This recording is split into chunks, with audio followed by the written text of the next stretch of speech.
벌써 11월 달이 되었습니다. 한 해를 마무리해가면서 하나님께서 주신 열매들을 결산해 보는 계절이 되었습니다. 내가 연초에 하나님 앞에 드리려고 했던 것, 또 하나님 앞에 약속했던 것들, 또 하나님께서 열매를 주셨으면 좋겠다고 기도했던 것들, 그 모든 열매들이 여러분 우리 삶 가운데 이루어지기를 간절히 축원합니다.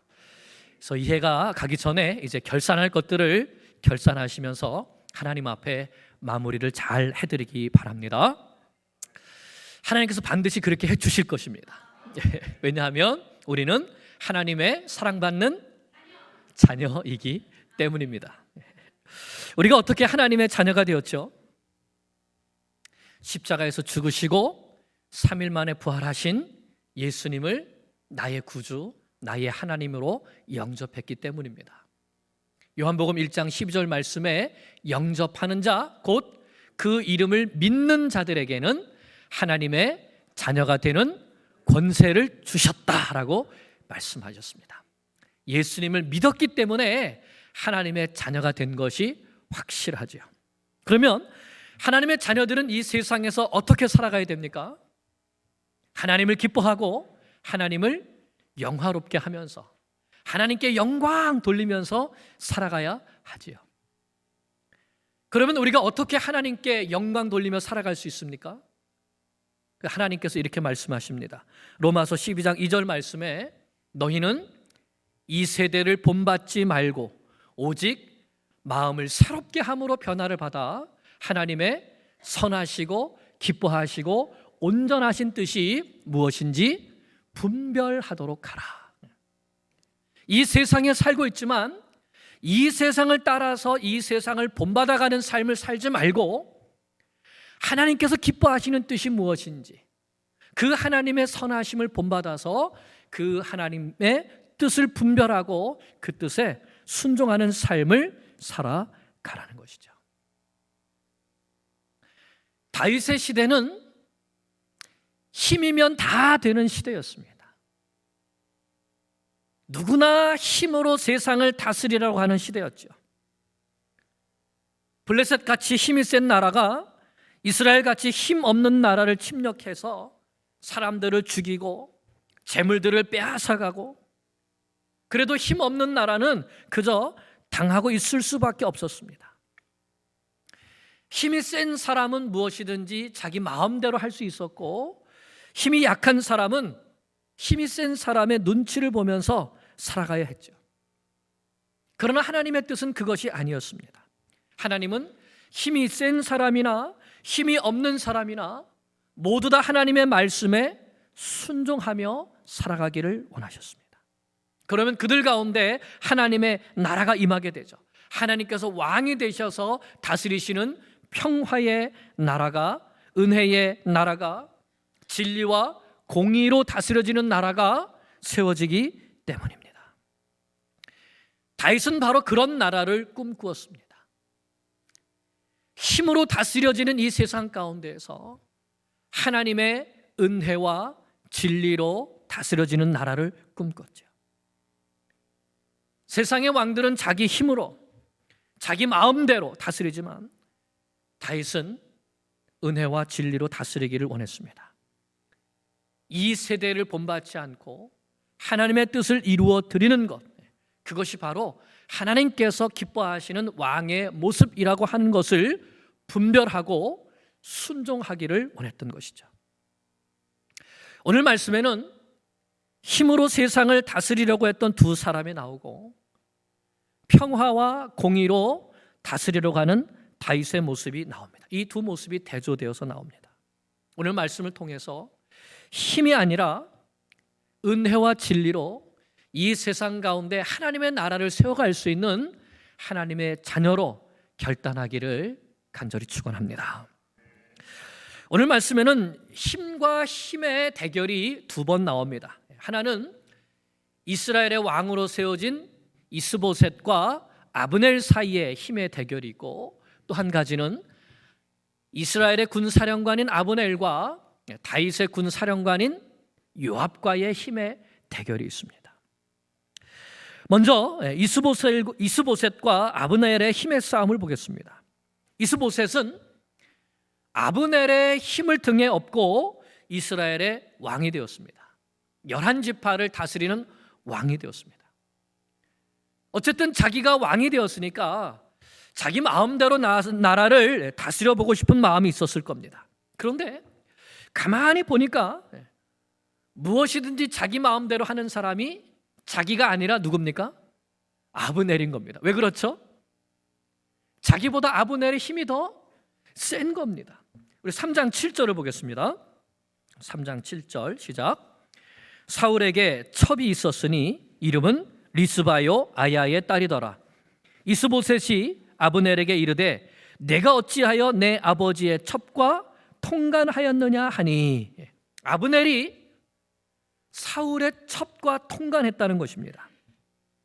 사울은 아브넬이 섬겼던 왕이죠. 자신의 군주였습니다. 그런데 왕이 죽었다고 왕의 첩과 통간한다는 것은 사실은 그 왕에게 반역하는 것과 똑같은 것이었습니다. 이 소식을 듣고 이스보셋 왕이 아브넬을 불러서 호통친 것이죠. 내가 감히 내 아버지의 첩과 통간하였느냐? 내가 감히 지금 반역을 하려고 하는 것이냐? 그런데 아브넬의 반응이 어떻습니까? 오히려 더 이스보셋에게 더 큰 소리로 화를 내고 있죠. 8절입니다. 3장 8절. 아브넬이 이스보셋의 말을 매우 분하게 여겨 이르되 내가 유다의 계머리냐? 내가 오늘 당신의 아버지 사울의 집과 그의 형제와 그의 친구에게 은혜를 베풀어 당신을 다윗의 손에 내주지 아니하였거늘 당신이 오늘 이 여인에게 관한 허물을 내게 돌리는도다. 내가 유다의 계머리냐? 내가 내게 은혜를 베풀어서 너를 다윗에게 넘겨주지 않고 이스라엘의 왕이 되게 주었는데 감히 나를 책망하느냐? 이런 뜻이죠. 그러면 나도 다 생각이 있다. 여호와께서 다윗에게 맹세하신 대로 다윗이 이스라엘의 왕이 될 수 있도록 내가 돕겠다. 이렇게 큰 소리를 친 것입니다. 이 말을 듣고 이스보셋은 어떻게 했죠? 아브넬이 두려워서 감히 한마디 말도 하지 못했다. 왜 그렇습니까? 누가 더 힘이 세다는 것이 드러난 겁니까? 이스보셋이 아니라 아브넬이 나보다 더 힘이 세구나 한 것이 드러났기 때문에 아브넬이 잘못을 했는데도, 반역을 하는 행위를 했는데도, 공의롭지 못한 행동을 했는데도 힘이 없기 때문에 그냥 내버려 둘 수밖에 없었다는 것이죠. 그러면 이스보셋은 왜 이렇게 힘이 없을까요? 그것은 하나님의 뜻이 아닌데 하나님의 뜻을 어기면서 자기의 뜻을 이루려고, 내가 이스라엘의 왕이 되어보려고 아브넬의 힘을 이용했기 때문입니다. 그런데 자기보다 아브넬이 더 힘이 세다는 것을 알게 되니까 그 아브넬 앞에서 꼼짝을 하지 못하는 것이죠. 그러므로 세상의 힘으로 무언가를 이루어 보려고 세상의 힘을 이용했던 사람은 반드시 그 세상의 힘에 의하여서 무너지게 되어 있습니다. 꼼짝을 못하게 되는 것이죠. 결국 아브넬 앞에서 이스보셋은 왕이 되었지만 무시당하는 왕이 되고 말죠. 그러면 아브넬은 어떻습니까? 아브넬이야말로 하나님의 뜻을 알고 있었습니다. 하나님의 뜻은 누가 왕이 되는 겁니까? 다윗이 왕이 되는 것입니다. 그런데 사울의 아들 이스보셋을 왕으로 세웠습니다. 이것은 누구의 뜻에 반역한 겁니까? 하나님의 뜻에 반역한 것이죠. 사울의 첩을 취했습니다. 이건 누구에게 반역한 겁니까? 사울 왕에게 반역한 것이죠. 그리고 이제는 자기가 이스보셋을 왕으로 세웠는데 이제는 내가 너를 패하고 이 나라를 다윗에게 넘겨주겠다. 누구에게 반역한 것이죠? 이스보셋에게도 반역하고 있습니다. 아브넬은 한마디로 하나님도 존중하지 않고 자기가 섬겼던 왕 사울도 존중하지 않고 자기가 세운 왕 이스보셋도 존중하지 않는 겁니다. 누구만 존중하죠? 자기만 존중하는 겁니다. 그러면 하나님은 이런 사람을 어떻게 하신다고 했습니까? 나를 멸시하는 자를 내가 경멸하리라, 반드시 낮추리라 하나님은 말씀하셨죠. 아브넬이 이렇게 자기만 존중하는 이유는 무엇이죠? 내가 힘이 제일 세다는 겁니다. 누구든지 내 뜻을 가로막을 수 없다는 것이죠. 그러나 예수님의 말씀과 같이 칼로 일어선 자는 칼로 망하게 되어 있습니다. 자기 힘을 의지하는 자는 자기보다 힘센 사람에 의하여서 망하게 되는 것이죠. 바로 아브넬이 그렇게 됩니다. 이렇게 이스보셋에게 책망을 받은 아브넬이 화가 나서 이제 자기가 말한 대로 이스라엘의 11지파를 다윗에게 바치려고 합니다. 그래서 다윗을 찾아가죠. 12절을 보면 내 손이 당신을 도와 온 이스라엘이 당신에게 돌아가게 하리이다 라고 하죠. 그리고 17절을 보면 이스라엘 장로들이 여러 번 요청했던 일고 다윗을 왕으로 세워달라는 그 요청을 이제 이루어 주겠다고 장로들 앞에 말합니다. 그리고 부하 20명과 함께 다윗이 있는 헤브론으로 찾아가서 다윗을 온 이스라엘의 왕이 되게 주겠다. 다시 말하면 이스라엘의 11지파를 이제 내가 당신에게 바치겠다 이렇게 말하는 것이죠. 21절 보겠습니다. 21절 시작. 아브넬이 다윗에게 말하되 내가 일어나 가서 온 이스라엘 무리를 내 주 왕의 앞에 모아 더불어 언약을 맺게 하고 마음에 원하는 대로 모든 것을 다스리시게 하리이다 하니 이에 다윗이 아브넬을 보내매 그가 평안히 가니라. 겉으로 보면 화가 난 아브넬이 이스라엘을 다 가져다가 다윗에게 바치려는 것처럼 보입니다. 하지만 그 뜻이 이루어집니까? 못 이루어집니까? 못 이루어지죠. 그러므로 우리는 이 가운데 하나님께서 하나님을 반역하는 아브넬이지만 그를 통해서도 하나님 당신의 뜻을 이루어 가시는 것을 보아야 됩니다. 사실 아브넬도 다윗이 온 이스라엘의 왕이 되어야 된다는 것을 알고 있었지만 자기 욕심 때문에 자기의 힘을 믿고 하나님의 뜻을 거스르고 있었습니다. 이번 일도 이스라엘을 다윗에게 바치면서 사실은 다윗 왕국에서 자신이 한 자리를 차지하고 싶은 욕심 때문에 진행하는 일인 것이죠. 하나님께서는 아브넬이 자기 욕심대로 하도록 내버려 두십니다. 하나님은 사람이 악을 행할지라도 그 악을 통하여서 반드시 선을 이루어 가시는 분이시기 때문입니다. 하나님은 다윗이 사울의 집과 피 흘리는 전쟁이 없이 평화롭게 온 이스라엘의 왕이 되기를 원하셨습니다. 이런 악인도 사용하시는 것이죠. 그러나 반드시 그 악인은 심판하시는 분이 하나님이십니다.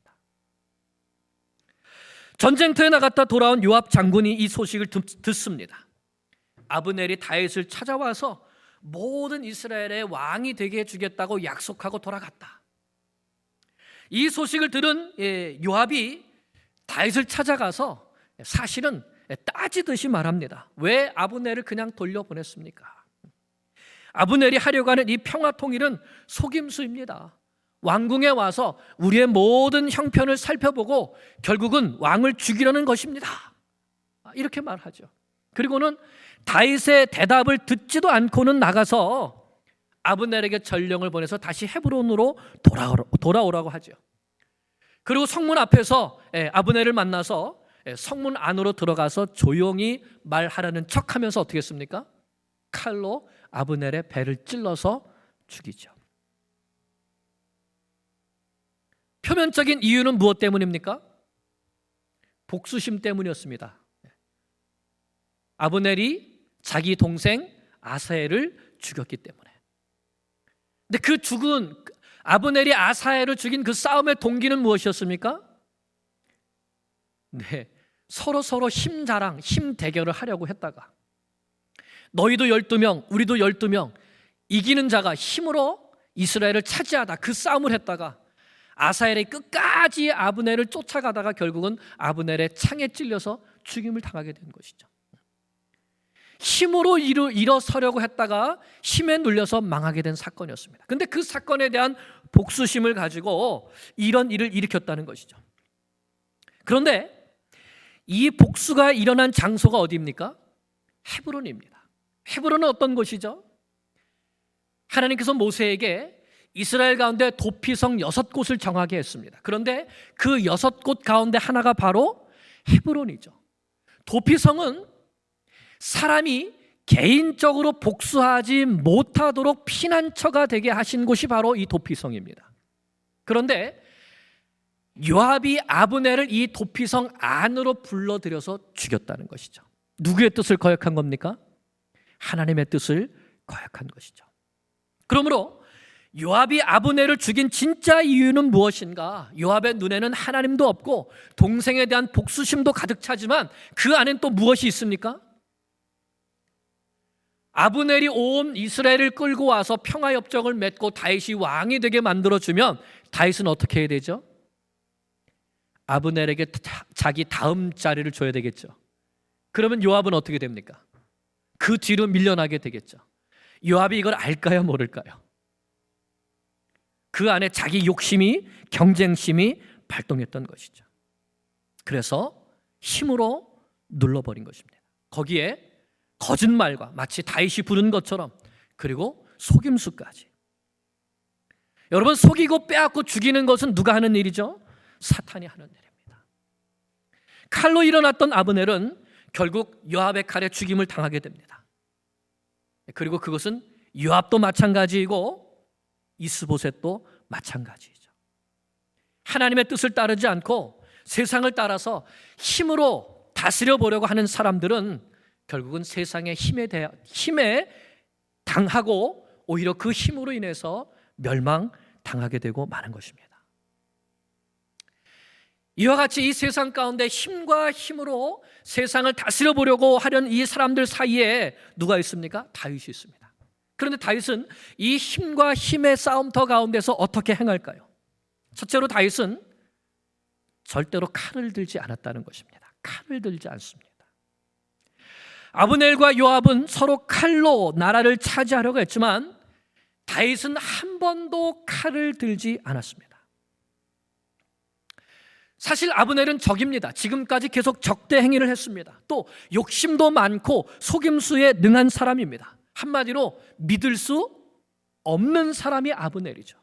그런데 이 아브넬이 자신을 찾아왔을 때에 다윗은 그를 위해서 잔치를 베풀어주고 그의 말을 다 믿어주고 그가 하자는 대로 하겠다고 약속을 해주죠. 왜 그랬을까요? 아브넬을 믿었기 때문일까요? 아니요. 누구를 믿었기 때문입니까? 이 일을 이루실, 평화롭게 이스라엘 왕국을 통일시켜 주실 하나님을 믿었기 때문인 것이죠. 비록 아브넬이 악한 사람이지만 하나님께서는 이 악한 사람을 통해서도 의를 이루신다는 것을 믿었기 때문에 그랬던 것이죠. 다윗은 칼로 이스라엘을 통일하려는 마음이 없었습니다. 왜냐하면 그것은 하나님의 뜻이 아니기 때문입니다. 하나님께서 피 흘림 없이 이스라엘을 통일시켜 주실 것을 믿고 사울을 죽일 수 있는 기회가 있었지만 죽이지 않았던 것처럼 사울의 집보다 분명히 강한 힘을 갖고 있지만 다윗은 칼로 이스라엘을 통일하지 않으려고 했던 것입니다. 그러므로 아브넬이 다윗을 찾아왔을 때 다윗은 이제 하나님의 때가 된 것을 알고 그를 반갑게 맞아준 것입니다. 왜냐하면 이때까지 하나님 앞에 인내하면서 기도하면서 기다렸기 때문인 것이죠. 이것은 하나님께 대한 믿음이 없이는 불가능한 일입니다. 겸손히 하나님의 뜻을 이루어 드리기 위하여서 평화롭게 아브넬을 맞아준 것이죠. 자, 그런데 하나님의 뜻을 이루어 드리려는 이와 같은 다윗의 믿음이 요압이 아브넬을 죽여버림을 통하여서 이게 깨어지게 될 형편이 되었습니다. 평화협정이 깨지고 전쟁이 일어나게 될 위기의 상황인 것이죠. 마치 다윗이 평화협정을 맺으려는 척하면서 적군의 장수를 죽여버린 모양이 된 것입니다. 그러면 이 상황에서 다윗은 어떻게 해야 될까요? 다윗은 어떻게 하죠? 역시 칼로 해결하지 않습니다. 칼을 들지 않습니다. 어떻게 하냐면 눈물로 해결합니다. 눈물로 해결합니다. 다윗은 아브넬을 죽인 요압뿐만 아니라 모든 백성들에게 옷을 찢고 굵은 배를 띠고 아브넬의 죽음을 애도하라고 명령합니다. 그리고는 자신이 직접 아브넬의 상여를 따라가면서 슬피 울고 장사 지내주고 무덤 앞에서 소리 높여 울지요. 진정으로 슬퍼하면서 애도했습니다. 그리고 애가를 불러서, 조가를 불러서 아브넬의 죽음을 온 나라가 함께 슬퍼하도록 합니다. 이 모습을 보면서 백성들은 다윗에 대한 오해를 풀게 되었습니다. 아, 이거 다윗이 한 일이 아니구나. 다윗이 정말 이 일을 슬퍼하고 있구나 하면서 전적으로 다윗을 신뢰하게 되었습니다. 36절 37절 말씀이죠. 온 백성이 보고 기뻐하며 왕이 무슨 일을 하든지 무리가 다 기뻐하므로 이날에야 온 백성과 온 이스라엘이 넬의 아들 아브넬을 죽인 것이 왕이 한 것이 아닌 줄을 아니라. 거짓과 속임수는 분열을 낳지만 진심 어린 눈물은, 함께 울어주는 마음은 일치와 평화를 낳는 것이죠. 진심 어린 사과의 말 한마디가 관계를 회복시킵니다. 진심 어린 사랑의 말 한마디가 사람을 살리고 가정을 살리고 교회를 살립니다. 사탄은 끊임없이 힘으로, 거짓으로, 속임수로 사람을 죽이고 가정을 파괴하려고 하죠. 그러나 하나님께 대한 굳센 믿음을 가지고 사랑하는 사람, 함께 울어주는 사람, 겸손히 섬기는 사람, 그 사람들이 바로 세상을 이기며 하나님의 나라를 세워가는 것입니다. 다윗은 칼이 아니라 눈물로 이스라엘을 통일했습니다. 둘째로 다윗은 칼이 아니라 공의로 이스라엘을 통일했습니다. 이렇게 아브넬이 죽자 사울의 집은 스스로 무너집니다. 4장 1절부터 보면 사울의 아들 이스보셋은 아브넬이 헤브론에서 죽었다함을 듣고 손에 맥이 풀렸고 온 이스라엘이 놀라니라라고 합니다. 그런데 이렇게 혼란스러운 틈을 타서 또다시 칼로 권세를 잡아보려고 하는 기회주의자들이 날뛰게 되죠. 바로 레갑과 바나라는 사람입니다. 4장 6절에서 8절을 보겠습니다. 4장 6절에서 8절 시작.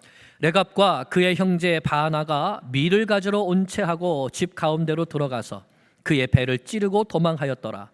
그들이 집에 들어가니 이스보셋이 침실에서 침상 위에 누워 있는지라 그를 쳐 죽이고 목을 베어 그의 머리를 가지고 밤새도록 아라바 길로 가 헤브론에 이르러 다윗 왕에게 이스보셋의 머리를 들이며 아뢰되 왕의 생명을 해하려 하던 원수 사울의 아들 이스보셋의 머리가 여기 있나이다.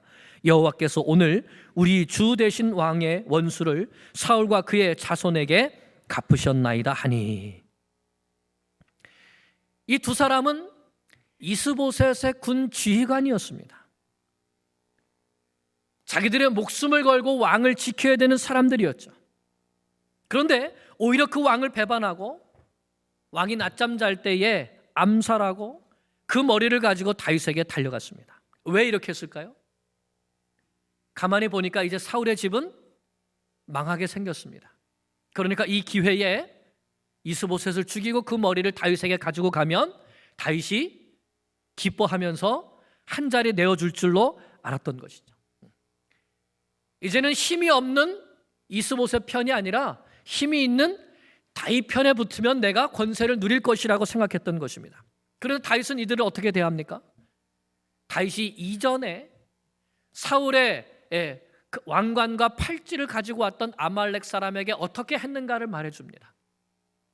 내가 그의 불의를 그의 죽음으로 갚아줬는데 하물며 불의를 행하는 너희일까 보냐 하면서 레갑과 바나가 이스보셋을 죽인 죗값을 받게 하는 것이죠. 그들은 왕을 배반했을 뿐만 아니라 이스라엘의 평화로운 통일을 방해하고 하나님의 뜻을 멸시했습니다. 자기들의 힘을 믿고 거짓과 불의를 행하는 그들을 다윗은 심판했습니다. 그리고 이스보셋은 아브넬의 무덤에 장사 지내 주었죠. 이렇게 함을 통하여서 다윗은 하나님께서 다스리시는 나라는 세상 나라와 다르다는 것을 보여준 것입니다. 이 나라는 힘이 아니라 공의로, 은혜로 다스려지는 나라라는 것을 보여준 것입니다. 말씀을 맺습니다. 이 세상은 힘으로 다스리려는 세상입니다. 힘센 사람이 힘 없는 사람을 다스립니다. 왜 나라들마다 조금 더 강력한 무기, 조금 더 많은 사람을 죽일 수 있는 무기를 개발하는 일에 많은 돈을 쓸까요? 군사력이 강한 나라가 약한 나라를 지배할 수 있기 때문입니다.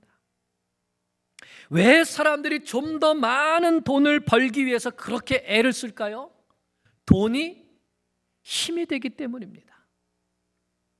돈 많은 사람이 돈 없는 사람을 지배할 수 있기 때문입니다.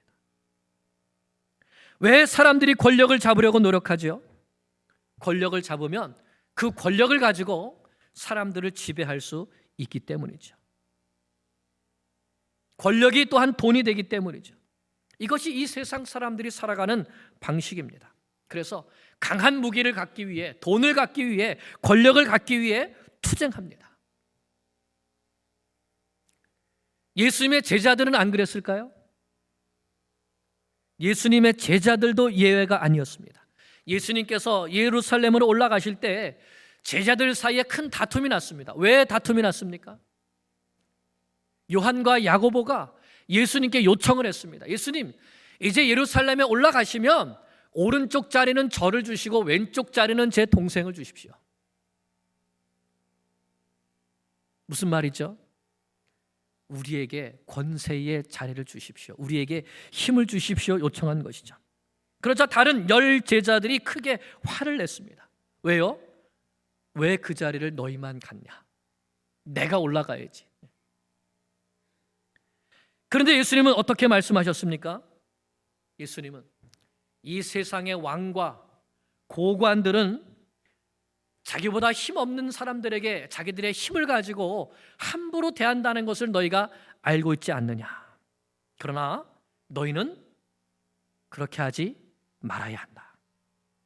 너희 중에 큰 자가 되고 싶은 사람은 섬기는 자가 되어야 한다. 너희 중에 왕이 되고 싶은 사람은 모든 사람의 종이 되어야 한다. 내가 온 것은 섬김을 받으려 함이 아니라 도리어 섬기려고 왔다. 나는 종이 되어주기 위해서 왔다. 나는 섬기는 자가 되기 위해서 왔다. 나는 내 목숨을 많은 사람들의 죄를 대속하는 대속물로 주기 위하여 왔다. 십자가를 지기 위하여 왔다는 것이죠. 예수님은 칼로 하나님의 나라를 세우지 않으셨습니다. 십자가로 세우셨습니다. 십자가는 하나님의 은혜와 하나님의 공의가 함께 만난 곳입니다. 죄인된 우리를 용서하신 그 하나님의 은혜가 넘쳐난 곳이 십자가이지만 죄인된 우리가 받아야 될 그 모든 형벌을 대신 예수님께서 받게 하신 하나님의 공의가 실현된 곳도 바로 십자가입니다. 다윗은 이 놀라운 십자가의 비밀을 알았습니다. 칼이 아니라 은혜로, 힘이 아니라 공의로 나라를 다스리기를 원했습니다. 그것이 하나님의 뜻이기 때문이었죠. 그럴 때 하나님께서 다윗의 나라를 더 든든하게 세워주실 것을 믿었기 때문입니다. 다윗은 힘을 의지하지 않았습니다. 하나님만 의지했습니다. 예수님께서도 하나님만 의지하셨습니다. 하나님의 나라는 함께 울어주는 곳에 임합니다. 하나님의 나라는 겸손히 섬겨주는 곳에 임합니다. 하나님의 나라는 자신을 희생하며 사랑을 베푸는 곳에 임합니다. 하나님의 나라는 내가 십자가를 지는 곳에 임합니다. 힘으로 다스리려는 이 세상 앞에서 나의 하나님을 굳게 의지하고 은혜와 공의로 하나님의 나라를 세워가는 하나님의 자녀들 되시기를 간절히 축원합니다. 기도드리겠습니다.